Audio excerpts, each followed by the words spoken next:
Layer 2 switches. For the ever-growing need for larger networks, a solution for routing data was inevitable. Before managed and unmanaged switches, hubs repeated signals and was left up to the computers if the data was meant for that device or not.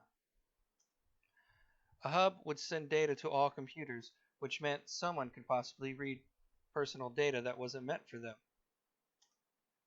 All data flowed through all ports to all nodes. This made data collision hard to manage. Bridges were created to help mitigate the collision of data, but were limited in ports and it couldn't route the traffic. Finally, someone came up with the idea of giving hub MAC addresses. These addresses were stamped or engraved into firmware. They are 48 bits in length and represented by 12 hex characters. And thus, the Layer 2 switch was born.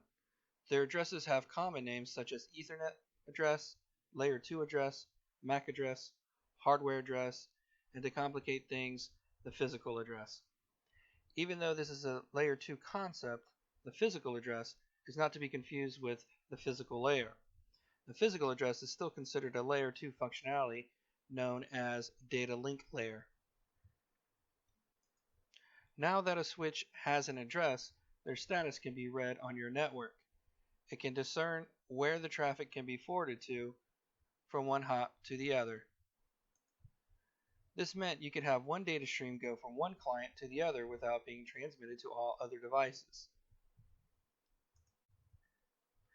With giving addresses to switches, you can now see them on the network. Using ipconfig all and ifconfig gives you the MAC address on your network. Just look for the 48-bit address and you can see its status information. On Cisco routers, you need to remember the show interface fast Ethernet command. In this lesson, we took a look at Layer 2 addresses, and I hope this will help inform you a little bit more. Stay tuned for more to come.